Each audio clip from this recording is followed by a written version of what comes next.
Bem-vindo, bem-vinda ao Escritor Pode, um podcast para quem vive e respira livros. Explore o mercado editorial com Lilian Cardoso e seus convidados. Aqui você encontra dicas práticas de marketing literário, novidades do mercado do livro e o principal, histórias inspiradoras de escritores nacionais. Toda semana um episódio novo para você. O Escritor Pode é um patrocínio do grupo LC Agência de Comunicação, a agência que mais divulga livros no Brasil.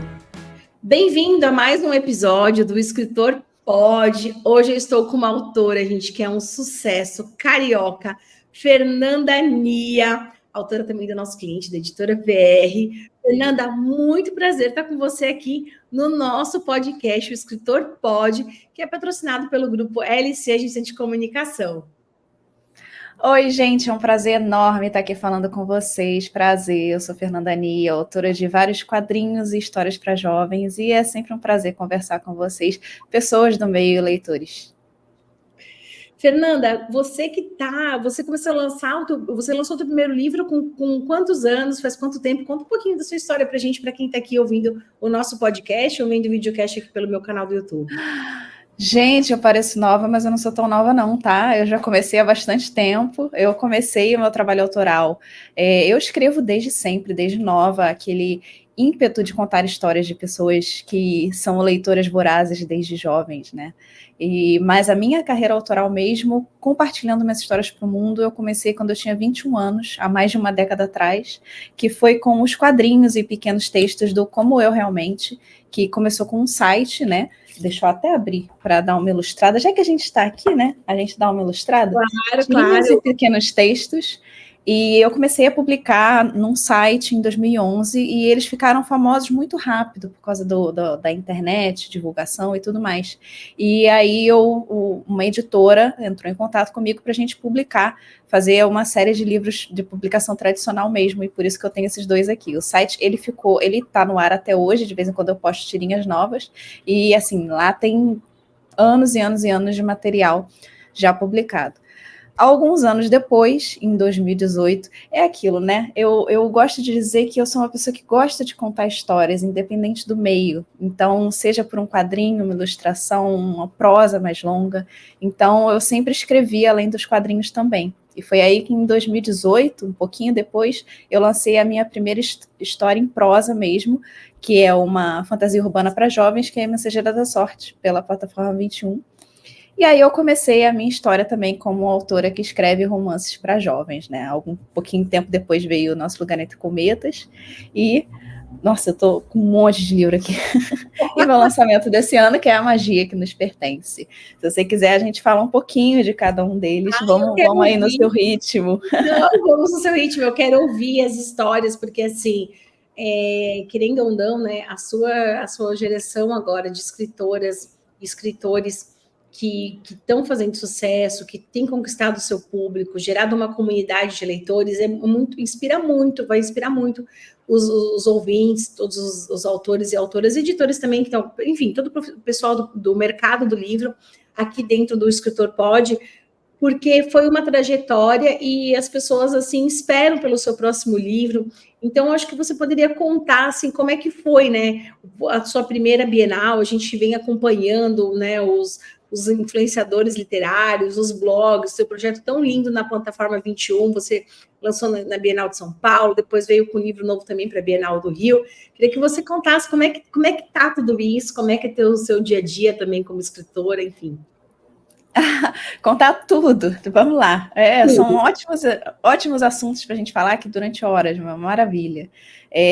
Eu posso contar um pouquinho da história de cada um deles, se você achar interessante a gente começar por isso. Sim, eu queria que você falasse exatamente dos bastidores dessa produção, porque é muito, muito bacana a sua trajetória, sim, essa comunidade que você criou, né, dentro da plataforma 21. É um prazer enorme ver essa comunidade crescendo. O lançamento de Mensageira da Sorte, lá em 2018, foi uma coisa assim, era minha primeira história longa, né, para jovens. Então, eu escrevia quadrinhos até ali, até o momento. Eu tinha um ou outro conto publicado de forma independente em outros lugares, mas era ainda uma incógnita. Mas a editora veio e falou: eu gosto da sua história, vamos apostar nisso, vamos publicar, vamos trazer para o mundo. E foi um lançamento, assim, que eu nunca em 1000 anos ia esperar que aquilo ia acontecer, porque foi um lançamento na Bienal que foi um estouro, foi assim, horas e horas e horas de fila para a galera pegar o livro, foi assim, um sucesso enorme, foi o top de vendas no stand logo de cara, então foi o meu lançamento na carreira como autora de prosa, foi uma coisa assim maravilhosa, foi um grande momento na minha vida. E aí a gente já estava divulgando com a galera, mesmo antes do lançamento, a gente já estava divulgando com os influenciadores, já estava fazendo todo um trabalho ali de contato, conversar. A editora fez um bom trabalho de contato com os divulgadores da época, eu conversava com eles também, no próprio evento eu conversava com eles. Eu me lembro que na época a gente estava no dia do lançamento, eu estava ficando no hotel da própria Bienal, pela editora, e tinha vários influenciadores lá também. E por acaso, eu encontrei com todo mundo no café da manhã, e eu fui tomar café da manhã com eles, assim, uns 10 influenciadores que na época eram muito famosos, aí a gente tomou café junto, todo mundo empolgadíssimo, todo mundo me ajudou, todo mundo apareceu depois no lançamento, divulgou, assim, um contato muito bacana, né? Foi uma coisa, assim, muito divertida de acontecer. E aí, alguns anos depois, a gente já em outro contexto, em outro universo, em outro mundo, né? A gente já depois da pandemia, em 2021, eu lancei o Nosso Lugar Entre Cometas. E aí foi um pouquinho diferente, porque ele foi lançado ainda num contexto de não fazer eventos. Porque em 2021, ali no finalzinho de 2021, a gente ainda não estava fazendo grandes eventos. Chegou a ter a Bienal do Rio de Janeiro no final do ano, mas eu nem fui, porque eu não me sentia muito segura ainda. E é um livro sobre eventos literários, né? O que é engraçadíssimo. A gente lançou um livro sobre eventos literários numa época que a gente não tinha eventos literários. Eu até, às vezes, descrevi o livro como fantasia. É uma fantasia, não é um contemporâneo. Pois é. E aí mas foi muito bacana também, porque o livro também foi um sucesso muito grande de divulgação logo no início. A gente teve um trabalho muito grande com os influenciadores, até porque é um livro que ele fala sobre pessoas que amam livros. Então, eu acho que isso tocou muito o coração dos influenciadores, das pessoas, de todas ali, dos públicos divulgadores da história, né? Então, eu acho que ele conseguiu tocar eles e tocar os leitores depois disso. Então, a gente teve outro sucesso, ele viralizou bastante nas redes naquela época. E aí, ele foi o queridinho da galera na época, ficou durante muitos meses nos mais vendidos da editora. Aí, no ano seguinte, a gente teve a Bienal de São Paulo, em 2022. Eu fui para o lançamento na Bienal de São Paulo. Também foi muito bem vendido na Bienal. Teve bastante gente nas sessões de autógrafo. Foi, assim, maravilhoso. E agora, passando alguns anos, estamos aqui para o lançamento de A Magia que Nos Pertence, que a gente acabou de ter, né, na Bienal de São Paulo, que a editora fez um pedacinho do canto do stand. Ficou lindo, eu gravei lá, não sei se você viu. Tão bonito, ficou tão bonito. E aí a gente teve o lançamento lá, foi ótimo. Você ficou emocionada, chegou no stand. Eu gravei o vídeo, eu pedi para outra autora que estava indo comigo da editora, que é a Aimee. A gente estava indo juntas para lá. Eu pedi, amiga, você pode me filmar quando a gente foi olhar? Eu fiz todo aquele show, né, para fazer Rio. Não estou olhando, só quando eu chegar perto. Aí, quando eu cheguei perto, eu olhei, gente, tava tão bonito. Ele é muito mais bonito do que nas fotos e nos vídeos, por causa do efeito do LED, tem uns LEDs coloridos, é uma coisa que você não consegue gravar direito na imagem, né? E a posição também não sei que tava lindíssimo, assim, maravilhoso. E aí foi um sucesso também, um lançamento maravilhoso. Ele foi, no dia do lançamento, ele foi o top número 1 de vendas do stand inteiro, que é algo que eu nunca tinha conseguido fazer, assim, foi algo sensacional. Fiquei muito, muito, muito agradecida, muito contente. E agora a gente está aí, mais ou menos um mês do lançamento já, trabalhando, conversando com os influenciadores, fazendo esse trabalho de contato para a galera divulgar. E eu também divulgando para burro, uma coisa que eu não sou tão boa, mas eu tô aqui me esforçando, porque lá na frente eu posso falar, eu me esforcei, eu fiz tudo que eu podia, sim. Nunca teria arrependimentos. E é isso, estamos aí na trajetória do lançamento desse livro agora. Porque dá trabalho, né? Eu estava fazendo antes um podcast aqui, gravando com a Mari Salles, a gente falou, divulgar fazer marketing dá trabalho, mas o livro também, né, tem um trabalho, tem uma produção, né? E não fazer a divulgação significa você não chegar até mais leitores.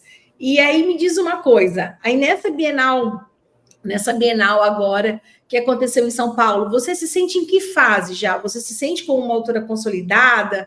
Qual foi a sensação que você teve agora nessa Bienal, pensando para a Fernanda lá da primeira Bienal de 2018? O que aconteceu de lá para cá? O que você sentiu em relação até os seus leitores, sabe? Se são os mesmos, se você sente uma mudança, se são, né, os mesmos consumidores da tua literatura? Eu acho muito interessante que, assim, claro que cada livro que a gente coloca no mundo como autor vai ser uma experiência completamente diferente. Tanto na história, independente se você está escrevendo uma história semelhante, você ainda vai se redescobrir ali no meio como autor, como todo o processo de divulgação, o processo de você colocar ele ali para a galera, enfim, chegar no contato, todo mundo com quem você vai falar. Então, esse lançamento...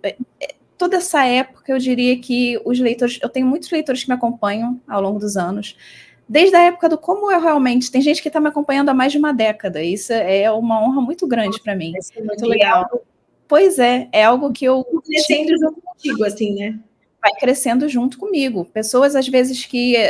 eu tenho leitores... Eu tive uma leitora agora na Bienal... A gente acaba tendo muito esse contato por causa da Bienal, que você está ali encontrando com os leitores ao vivo. Eu tinha uma leitora que ela me disse que ela desenhava as minhas tirinhas quando ela era criança, pequenininha, e hoje ela está na faculdade de animação, porque ela desenhava minhas ilustrações quando ela era pequenininha. Eu fiquei, gente, isso é uma honra enorme para mim, sabe? Já atravessei todas essas gerações. Escrever para jovem tem isso também, né? Escrever para jovem tem essa particularidade que você acaba crescendo com eles, vendo eles crescerem enquanto eles estão lendo essas histórias. Mas muitos deles que estavam na minha sessão de lançamento de hoje, falaram, eu vi no seu lançamento de 2018, estou voltando aqui agora porque eu gostei do livro, ou que eu vi no lançamento de 2021 e estou voltando agora porque eu gostei muito do livro.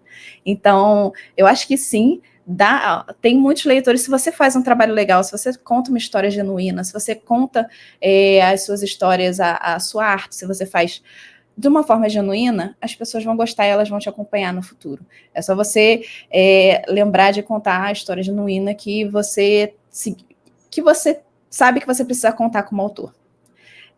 Então, sim, eu acho que tem essa conversão, eu acho que sim, os leitores acabam acompanhando a gente por muito tempo, se eles gostam do seu trabalho, isso é muito importante. Se eu me sinto uma autora consolidada, eu já tenho uma década de carreira, mais de uma década de carreira, na verdade, publicada tradicionalmente, eu estou fazendo 10 anos esse ano, 2024, que o meu primeiro livro tradicional publicado foi em 2014, então eu tenho uma certa bagagem, mas é aquilo que eu falei, a carreira autoral é uma carreira muito de altos e baixos, você precisa se acostumar com, num ano você está lançando um livro que vai ser um sucesso, no outro ano você talvez lance um livro que não vai ser tanto sucesso, ou você não está lançando nada e as pessoas, o seu marketing dá aquela desaquecida, é natural e você precisa ir se acostumando com isso ao longo do tempo. Eu diria que eu já estou bem acostumada, eu me preocupo menos na hora de um lançamento do livro hoje, porque eu sei como é que vai funcionar mais ou menos, eu sei o que está sob o meu controle e eu sei o que não está sob o meu controle. Ou seja, já controla a ansiedade, né? Sim, a gente tem que aprender a controlar. Eu fico ansiosa? Claro que eu fico, meu Deus, eu não estou vendo a galera compartilhar o livro como eu achei que eles compartilhariam, eu vou ficar ansiosa com isso. Mas eu tenho plena consciência de que nem tudo está sob o meu controle, especialmente se a gente depende tanto de rede social, porque rede social é um negócio assim, é um negócio que você não tem como prever, você não sabe as regras, você sabe que as regras podem mudar a qualquer segundo, então é algo muito complexo de você contar com o sucesso daquilo, né? Então você faz tudo que dá para você fazer e se der certo você fica contente, se não der certo também não adianta, não vai ser o fim do mundo, você vai tentar as suas outras estratégias de divulgação. Eu diria que eu sou uma autora consolidada com o meu público, ou com o tipo de história que eu quero contar, eu já entendi os tipos de história que eu gosto de contar, e eu entendo o caminho para o qual eu quero seguir na minha carreira. Eu acho que isso é muito importante, e isso faz com que eu me sinta no caminho certo do profissionalismo da vida autoral. Ah, que bonito. E assim, ó, você fica um pouco, ficou, né? Agora você falou que controla tudo isso. Como é que você lida? Eu acho que isso é muito legal a gente trazer aqui para o nosso podcast, para o Escritor Pod, com as avaliações na Amazon. Como é que fica? No começo já era mais complicado, agora você vai tranquilo olhar as avaliações. Já teve algum feedback que você não gostou? Olha, não me entenda mal, eu tô falando aqui que a gente tem que controlar, não tô dizendo que eu controlo, não, tá? Vai ter muito surto, vai ter muitas semanas. Essa semana eu estou bem, graças a Deus, mas vai ter semanas que alguma coisinha dá errado, ou alguma coisa esquisita acontece, e aí eu vou ficar muito mais nervosa com aquilo. O livro, para mim, ele é um momento muito mais inseguro no início mesmo, porque você está trazendo uma história, está jogando uma história para o mundo que você ainda não sabe o que as pessoas vão achar numa larga escala. Então, esse é o momento mais delicado para mim, quando vão começar a aparecer as primeiras avaliações na Amazon, quando vão começar a aparecer as primeiras avaliações nos sites de avaliações de livros. Eu acompanho muito o Goodreads, tem o Scooby também, são sites bons para você acompanhar esse tipo de coisa. No início, eu prefiro não ir atrás, porque se eu começar a ver, primeira avaliação, a pessoa colocou uma avaliação de 4 estrelas, eu vou ficar, meu Deus, é horrível. Eu vou logo começar, eu não quero ficar com minhoca na cabeça por causa disso, porque eu não acho que vale a pena, é por ansiedade, sabe? Mas eu acho que tendo algumas pessoas que fazem resenhas que gostam do meu livro, eu já vou ter a segurança suficiente para confiar naquilo e não ficar muito preocupada com resenha. Então, se você começa a ter ou pessoas que você confia no gosto, ou uma amostra quantitativa de pessoas que gostaram, eu já paro de me preocupar com isso, entendeu? Quando tiver, sei lá, umas 10 avaliações na Amazon, tá todo mundo ali numa faixa boa, eu já paro de me preocupar com isso. E aí tá tudo certo. Por exemplo, os livros antigos, eu nem me importo com a avaliação, não ligo se a pessoa fizer uma avaliação ruim, porque ninguém é obrigado de gostar, ninguém é obrigado a gostar de tudo, as pessoas são muito diferentes e tá tudo certo. Tá tudo certo. O importante é o leitor daquele tipo de livro, às vezes vai gostar, e é isso que a gente tem que se ligar, né? Para uma pessoa que às vezes não vai gostar, vão ter centenas que vão gostar, ou dezenas que vão gostar, e é para elas que você está escrevendo, né? Então, além do mais, resenha acaba às vezes sendo uma coisa um pouco subjetiva, então não dá para a gente levar sempre tão a sério. Claro que tem resenhas que são mais técnicas, tem gente que tenta ser mais técnico na resenha, mas no geral muitas resenhas, assim, em especial a Amazon, né, que é um site que também é compra, e a avaliação também é da compra do produto físico. Às vezes a meia história, mas veio um pouquinho amassada, 1 estrela. Então não dá para você levar tudo em consideração, né? Mas às vezes é só uma coisa subjetiva, às vezes a pessoa estava num dia que ela não queria ler aquela história, às vezes, por exemplo, por um acaso, uma vez eu vi uma pessoa que leu Nosso Lugar Entre Cometas, vou até colocar ilustrativamente aqui a capa, esse é em espanhol, Nosso Lugar Entre Cometas, a pessoa leu Nosso Lugar Entre Cometas, deu, sei lá, 2 estrelas, não gostei. Aí, por acaso, eu entrei na conta da pessoa, acho que era no Goodreads, e tava lá os livros favoritos da pessoa, Stephen King, todos com capa preta de terror.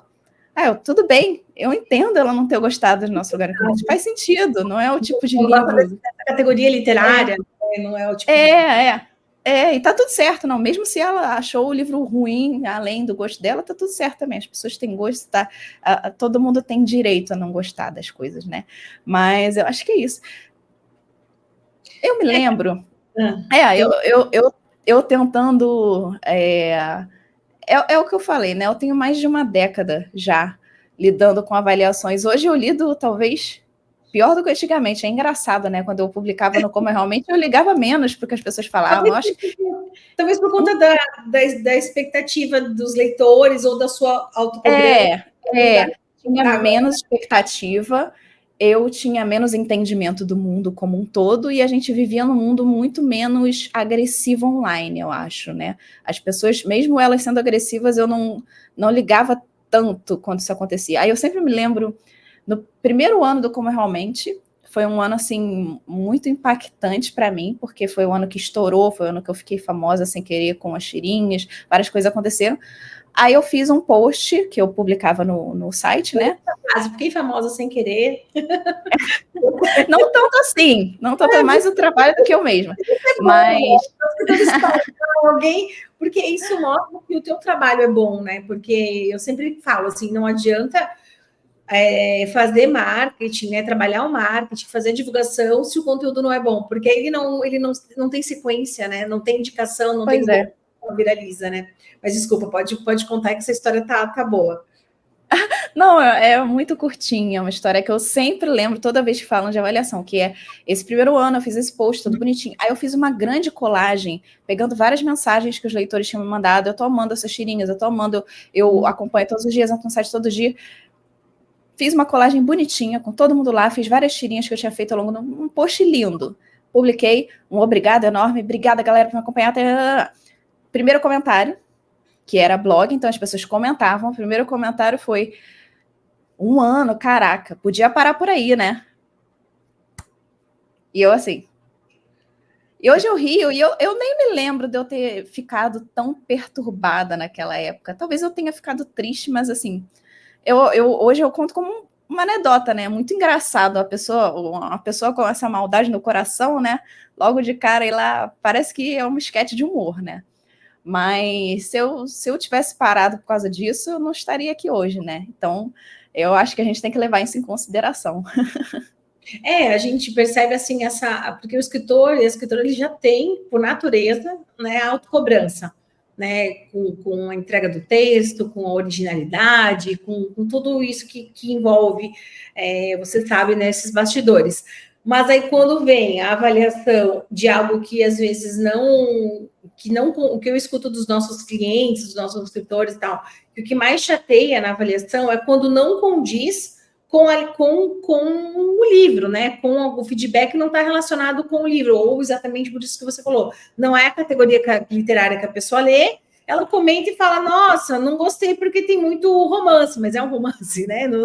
Eu não gostei porque o livro, sei lá, leva para um caminho tal. E aí, como você falou, a maioria das vezes que a gente percebe assim, é porque a pessoa, às vezes, não é a categoria que ela curte e tá tudo bem. Mas o que eu gostei hoje do que eu vi, falando sobre que as pessoas estão inflamadas, né?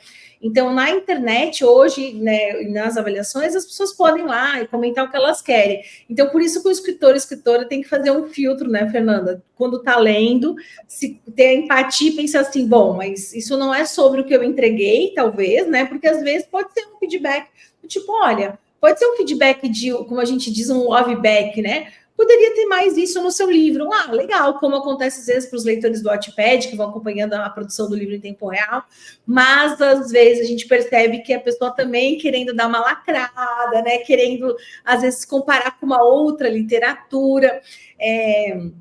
Então, eu acho que esses pontos de discussão é importante para o escritor e para a escritora que está aqui no podcast, que vai publicar, principalmente ele está para publicar o primeiro livro, não ficar tão tenso com essas estrelinhas, né? Porque, assim, eu vi pelo meu livro, Fernanda, eu comecei com o livro secreto lá e foram dando 5 estrelas e tal, primeiros alunos e tal.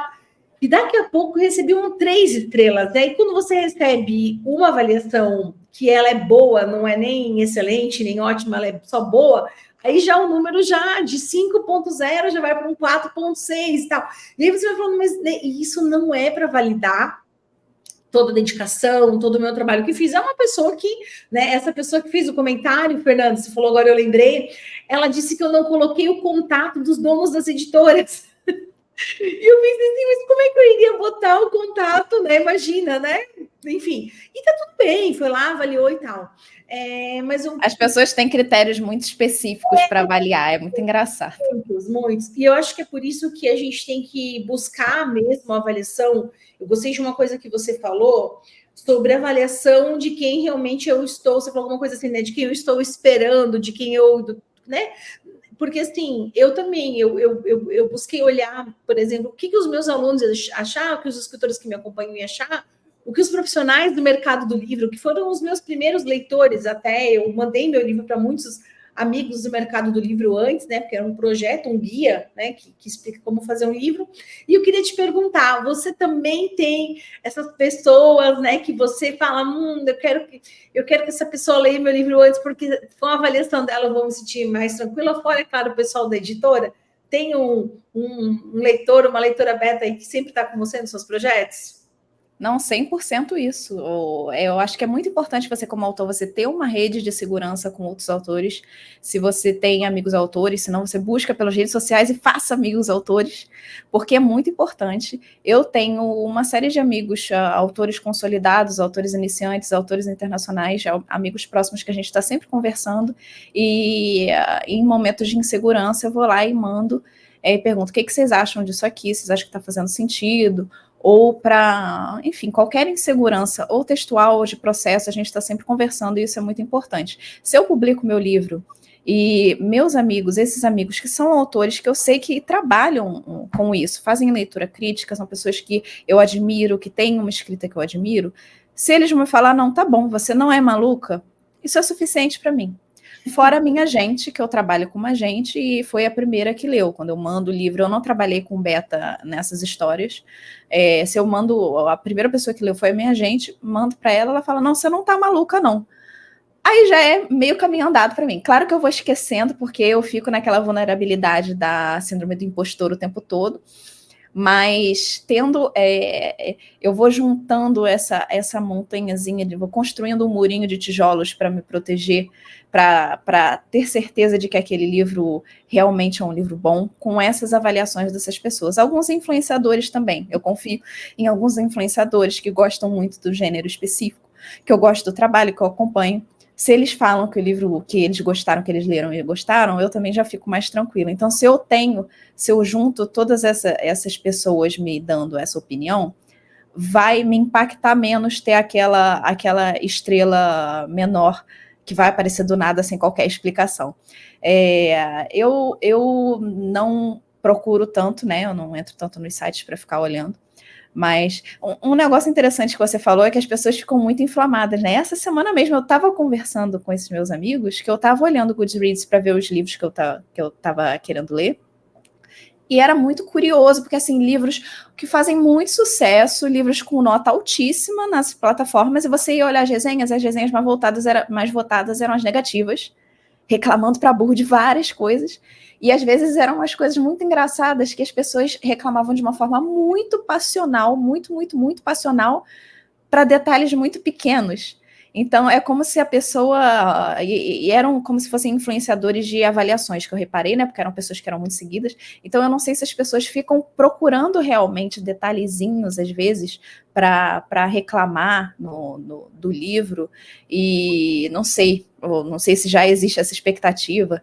Aí davam uma estrela para o livro e falavam assim, foi o pior livro que eu já li na minha vida, porque ele era chato.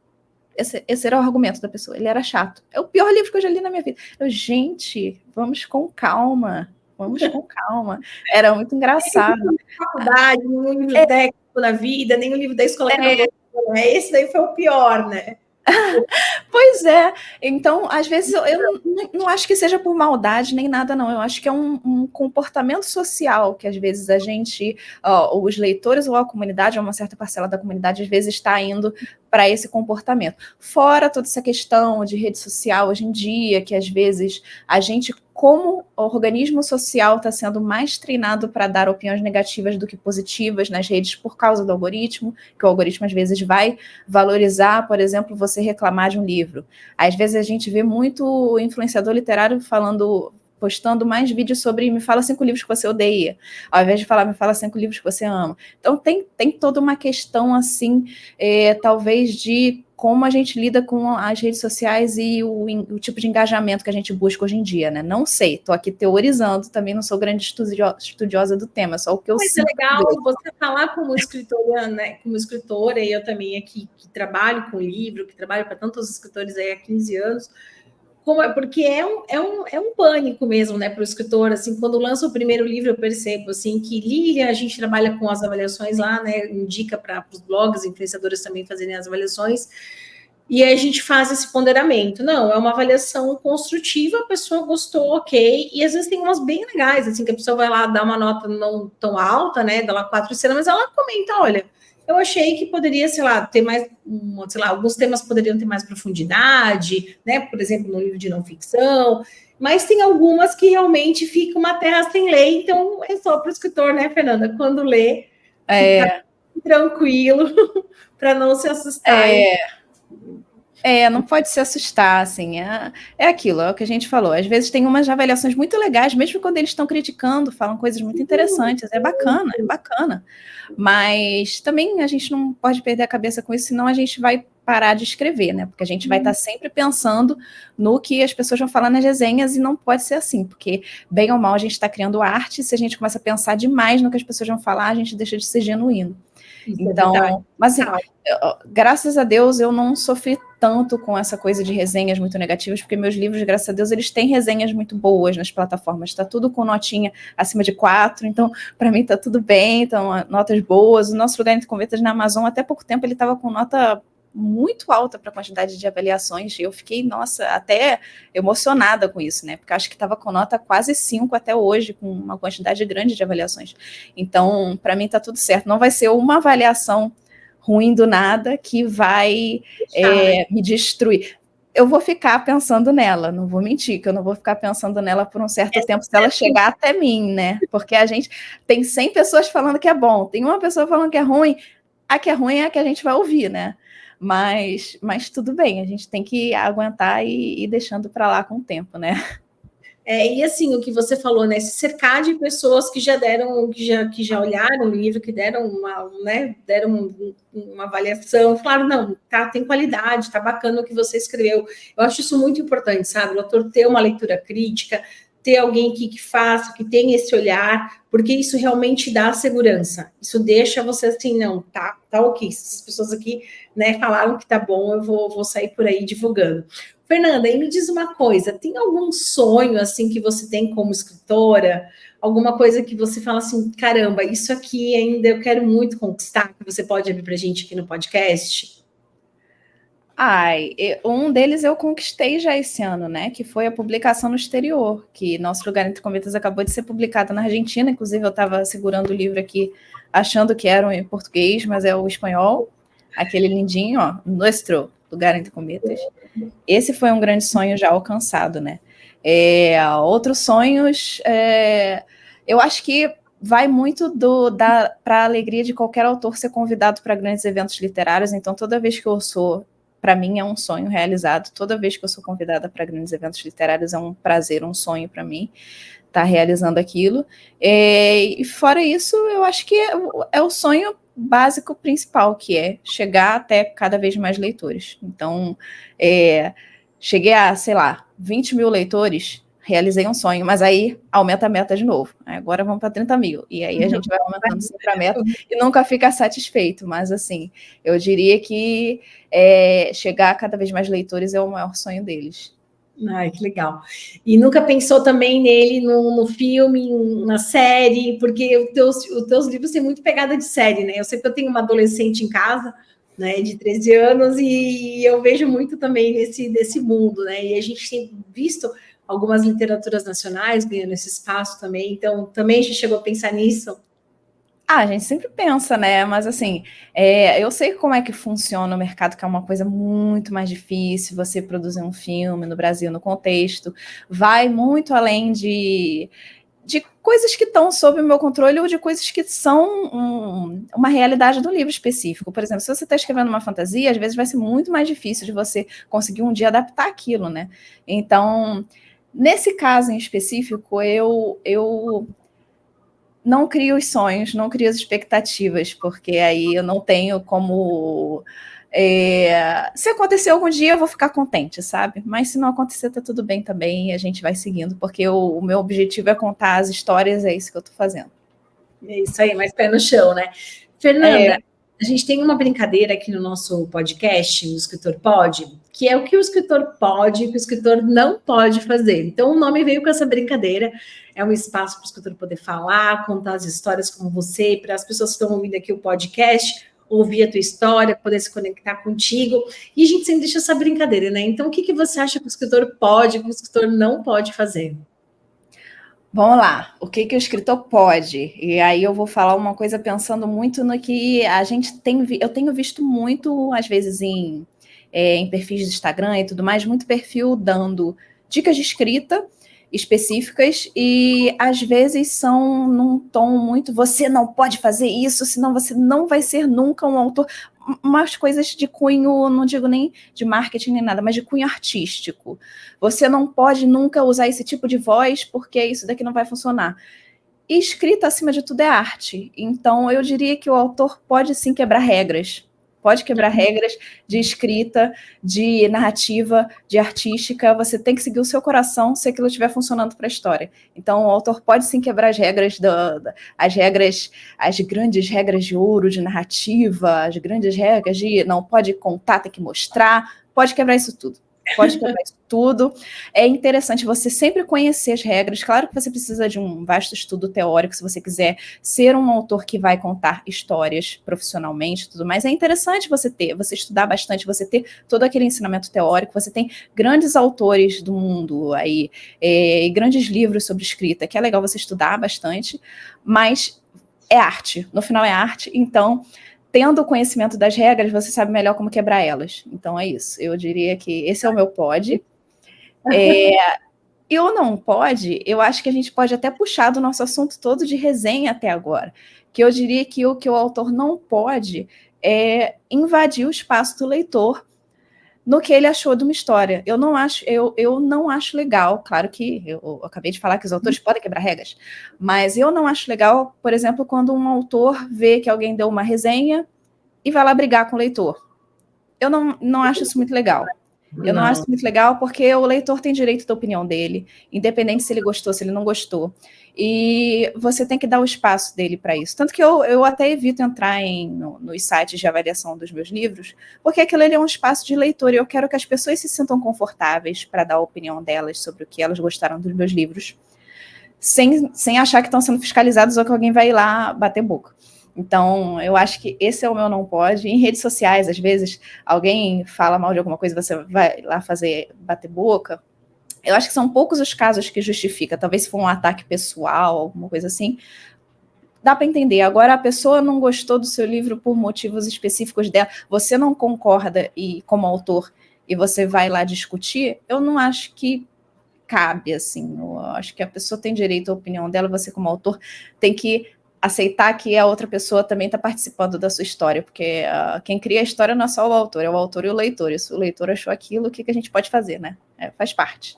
Então, o escritor não pode invadir o espaço do leitor, né? Gostei disso aí também. Fernanda, para a gente poder encerrar com esse podcast que está maravilhoso, estou com várias perguntas para fazer para você, ficaria aqui muito tempo. Queria que você falasse para a gente, então, do lançamento desse último livro, que foi um sucesso na Bienal, que você falasse um pouquinho da história dele, para o pessoal poder também comprar e poder acompanhar a sua literatura. Que maravilha!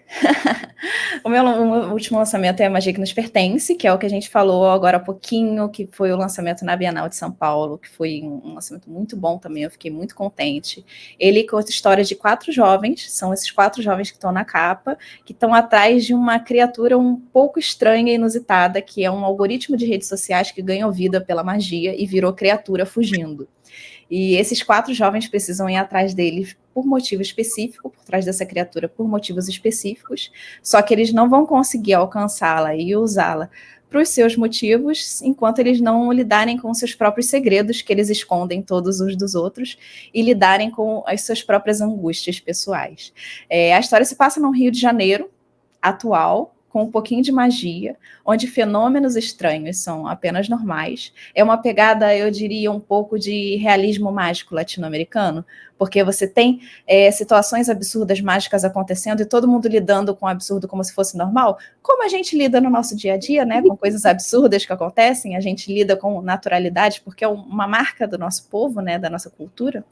Então, essa pegada lida com vários temas atuais e angustiantes, por exemplo, o controle de narrativa das redes sociais, as angústias dos personagens principais, como autoestima, lidar com luto, lida com temas um pouco mais delicados, às vezes, como, por exemplo, relacionamento familiar um pouco tóxico, um parente narcisista, mas de uma forma, no geral, tentando ser mais leve e puxando bastante para o humor.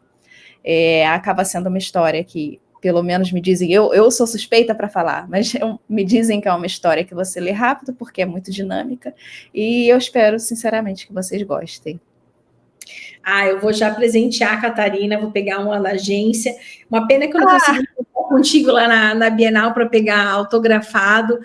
E assim, né, Fernanda, eu acho muito legal isso, né? Porque você traz temas que são temas importantes para os jovens, né? Temas que às vezes é muito difícil falar sem ser por meio da literatura, né? Eu falo muito isso na agência. Às vezes, um livro só de um determinado tema, a pessoa às vezes nem vai ter interesse de ler, né? Porque já parece que vai começar pesado. E você traz tudo isso com uma narrativa envolvente, e a pessoa também já vai tendo, como você falou, essa parte do humor, e aí a gente sente que a vida pode ficar um pouco mais leve, né? Mesmo diante de tantas situações que a gente tem por aí, né, Fernanda? Você até falou algo que eu acho muito interessante, que é a literatura, ela é o espaço mais seguro que a gente tem, um dos espaços mais seguros que a gente tem para lidar com questões delicadas, para o leitor experienciar, passar pela experiência de situações delicadas. Então, realmente, é muito importante a literatura tratar de temas mais sensíveis, mais delicados, porque é ali que está entrando um contato bem próximo do leitor para ele aprender a lidar com aquilo no mundo real, caso ele entre em contato com esse assunto no mundo real. Então, é um espaço muito seguro, né, para a gente lidar com isso. Então, eu acho isso muito interessante, esse ponto que você levantou. E assim, eu estou agora na minha fase, agora revivendo a minha adolescência, né, com a minha filha, né? E a gente vai ficando adulto, vão vindo problemas de adulto, e a gente esquece como é uma fase muito delicada, né? Onde você deixa de ser, você já não é mais criança, você já tem que estar pensando no futuro, e ao mesmo tempo você tem que curtir o hoje, e esse volume de informação que tem hoje tem deixado toda essa geração de jovens e adultos, né? Com muita informação, né? Tanta informação, é tanta coisa, e aí o livro faz, igual você falou, né? Quando você está na internet, eu vejo assim que é um pouquinho de conteúdo de cada coisa, né? Que nem o podcast não, é um conteúdo com papo que demora um pouco mais, né? Tem uma conversa, a pessoa que está ouvindo está, né, conhecendo mais você, um pouco mais sobre eu, e tem esse tempo. Às vezes, com um post, com uma legenda, ela não conhece. Agora, imagina quando se conecta com o teu livro, com a tua história, né? Quando a pessoa para ler, eu digo assim, é tão bonito, porque é ela e o autor, é ela e o personagem, entende? E aí é onde a gente desliga e faz um processo muito bom para a mente, que é o momento de dar uma esvaziada, né? Eu vejo hoje, assim, que muita gente está esquecendo. Claro, muita gente que eu digo não é o público de leitores que a gente já tem, não é o público de Bienal, mas é aquele público de não leitores e não leitoras que a gente precisa conquistar ainda no nosso país, né? Então, agora, quem está ouvindo aqui o podcast, presentei, né, Fernanda, tá vindo aí, a gente está gravando esse podcast aqui, gente, no período próximo, né, vai chegar logo as festas de final de ano, de Natal, Ano Novo e Amigo Secreto, presentei com o livro, né, dei para as crianças, para os jovens, não só para os jovens, para a terceira idade. A gente fala muito dos jovens só ficam na tela, mas, guria, eu estou vendo muita gente da terceira idade também só na tela, só no WhatsApp. Sim. Então, levar eles para esse outro mundo, fazer eles se conectarem com os livros, e às vezes, como você falou, a partir de um romance, a partir de uma fantasia, né, de uma ficção ou uma não ficção, ele pode começar a resolver os conflitos que ele tem ali, ou gerar mais empatia, enfim, o livro... a gente é apaixonada, né, Fernanda? Tinha muito suspeito. A gente é apaixonada. É exatamente isso. Exatamente isso. Como diz aquela frase muito famosa, né, que quem lê viaja 1000 mundos de uma vez. E, Fernanda, tem algum livro, assim, que marcou, assim, né, a sua adolescência, né, ou uma autora que que inspira muito você, enfim? Ou autor, né? Eu acho essa uma pergunta muito capciosa. Eu sempre falo, olha, quando perguntam, seu livro favorito, eu sou contra a existência de um livro favorito, porque sempre que a gente lê livros, a gente é uma pessoa específica num período de tempo, né? Então, um ano depois, você já é uma pessoa diferente. Eu nem sei mais se aquele livro que era o meu favorito vai ser o mesmo. Será que lendo eu ia gostar da mesma forma? Nós somos pessoas muito diferentes ao longo do tempo, a gente muda muito, né? São várias Fernandas que existem numa timeline. Mas leituras que me marcaram muito e que fizeram de mim uma leitora tão voraz desde o início, eu diria que eu lia muito Maggie Cabot na minha época. Nossa, o livro dela autografado. Né? Ela veio para o Brasil umas 2 ou 3 vezes já, né? Nossa. Para a Festa Literária de Cachoeira, a agência fazia divulgação na época. E aí, legal. A gente estava divulgando a feira. E eu tenho Princesa. Não está por aqui, está lá na sala, um azulzinho. Ai, que lindo. Ela é demais. Ela é demais. E eu li muito ela quando eu era novinha. Eu lia muito Diário da Princesa. E eu gostava até mais da série da Mediadora, porque era fantasia urbana de uma menina que vê fantasmas. Só que ela não tem medo de fantasmas. Ela só tá ali tentando viver a vida dela. E era muito divertido. Mas eu sempre fui uma leitora de histórias de fantasia, né? Eu lia muito. Com 11, 12 anos eu estava lendo Tolkien. Estava lendo Senhor dos Anéis inteiro, aquele tijolão. É engraçado. Hoje me fala, nossa, que leitura difícil. Eu fiquei pensativa, porque assim, é uma leitura muito longa, mas não é difícil, não é uma leitura difícil, porque é uma leitura muito descritiva e de ação, mas não tem muita. Os personagens não fazem grandes reflexões e tudo mais, é mais diálogo, ação, diálogo, ação. Então acaba não sendo uma leitura tão difícil, é uma leitura que você vai levando, às vezes, de uma forma bem descritiva. E eu lia muito mangá também, né? Eu sempre fui muito dos quadrinhos. Então, eu lia muito One Piece, eu lia muito mangás femininos, né? Sailor Moon, que nada mais são do que fantasias urbanas escritas por mulheres daquela época. Olha aí, o que criou a sementinha de quem eu sou hoje foi tudo criado nessa época aí. E aí hoje tem muitos autores, hoje tem muitos autores que eu admiro de várias formas diferentes, autores da minha geração ou autores mais velhos. Eu gosto de poetas, eu gosto de autores que escrevem para meios diferentes também. E eu acho que a gente acaba como autor sendo uma colcha de retalhos, né? De todas as histórias que a gente gostou no passado e do mundo em geral, né? Que a gente vai colecionando lugares que a gente foi, pessoas com quem a gente já conversou, sonhos, anseios, ansiedades, a gente acaba virando essa colcha de retalhos, né? E colocando para fora as histórias baseado nisso. Nossa, que bonito. Nossa, Fernanda, como você fala bonito. Meu Deus. Não, uma escritora, assim, ó, raiz é isso, né? Cada frase vem aqui, vem uma poesia, vem uma reflexão. Fernanda, aqui contigo, era para a gente ter gravado lá na Bienal, né? Quando estreou o podcast, não deu tempo, agora a gente gravou. Fernanda, que é autora, que a gente se conecta muito, porque ele se acaba divulgando os livros do Grupo VR, da plataforma, do selo Plataforma 21, então a Fernanda está sempre próxima aqui do Grupo LC. Fernanda, foi um prazer enorme, tá? Quem quiser ouvir o podcast, gente, o podcast vai ficar disponível no canal do YouTube, que aí é o videocast, né? No videocast, o videocast, todo o vídeo e o áudio no meu canal do YouTube, Lilian Cardoso, e também no Escritor Pod, no Spotify. E os trechos e as novidades também. A gente faz sorteios no Instagram, que é o Escritor Pod. Fernanda, queria que você deixasse também as suas redes sociais, onde a gente te encontra para poder, quem está ouvindo aqui o podcast, se conectar com você.